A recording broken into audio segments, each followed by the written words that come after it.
today I'm going to be talking to you about how to perform a health check on your dog. So in the last video we spoke about how to lift the dog onto the table correctly and making sure that they've got appropriate restraint equipment on. So now we're going to follow on to our health check. When we're doing a health check, you always want to make sure you start at the head, never at the anus, because we want to make sure that we're not having any cross-contamination risks. So when we're doing our health check, there's a few things that we're going to look out for. So first of all, we're going to start at the eyes, and we can see the whites of his eyes are just that, they're nice and white. If they were very red, it could be an indicator of stress. And we're going to check both pupils are the same size, and equally that there's no cloudiness, they're nice and clear, there's no discharge. Then we're going to move on to our nose. So I'm just going to touch his nose with the back of my fingers. It's nice and damp, it's not excessively wet. Again, we've got no discharge, good boy.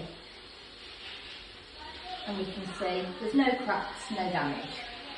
Moving on to the mouth, we're going to have a little look at his teeth.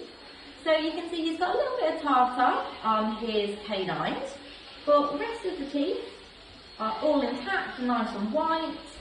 We've got no redness of the gum, it's that nice salmon pink colour. And we're just going to check the piliary refill time, so I'm just going to pop my finger, good boy, onto his gum, and the colour comes back within 2 seconds. So we know we've not got any worries of dehydration. Again, when we're looking into his mouth, good boy. Good boy, come here, good boy. Open. Just want to make sure that, again, there's nothing stuck in the roof of the mouth, and the tongue, again, hasn't got any cuts or abrasions. Moving on to our ears now. We're going to have a little look inside.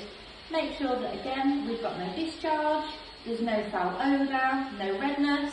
Again, if you've got the back of your hand to the ear, it will be warm, but there shouldn't be any excessive heat. Again, that might indicate signs of infection. Now, dependent upon the salon that you work in, some salons will do ear plucking, some won't. If you're part of the Pet Industry Federation, your salon very likely will not carry out ear plucking.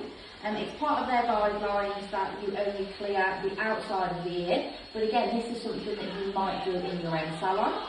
If you do any ear plucking, again, you're making sure that you're not excessive and that you're not causing any irritation. Moving on to our body, we're just going to feel all over for any lumps or bumps. And again, you can use the back of your hand to check for any hot spots, which he doesn't have. Then we're going to have a little look at his coat and skin.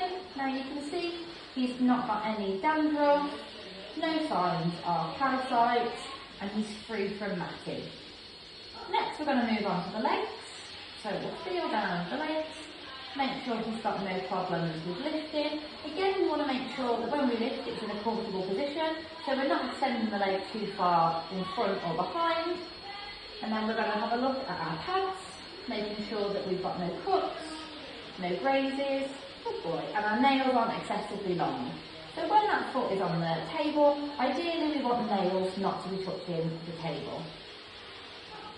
Moving along to the back leg, again, we're going to lift the back leg, following the natural anatomy. And again, we're checking, making sure that all the pads are intact, nails aren't too long, and then we've got no issues with lifting or moving our legs, and you would do that with all 4 legs. Going on to the genitals, he is a male dog and he is entire, which means he does have both testicles. So if you are wanting to make sure, again, we've got no swelling, no cuts, and that they are both of an even size. With the penis, we've got no discharge, again, no redness and no foul odours. Moving on to our tail, we want to make sure that we're checking for no breaks. Again, we want to make sure the tail can move, but we don't want to lift it past the point that it's comfortable for that dog. Some breeds, like Shih Tzus, might carry their tail higher, which again, if it's comfortable for the dog, absolutely fine. If it isn't, we don't want to lift it any higher than the spine in that neutral position. And then when we're checking our anus, we want to make sure that, again, no redness, no signs of infection, no foul odour, which could indicate problems with their anal glands, and that it's all nice and clean and clear. Sometimes there may be feces around the anus, in which case when you pop your dog in the back, you're want to concentrate on that area to make sure it's clean afterwards.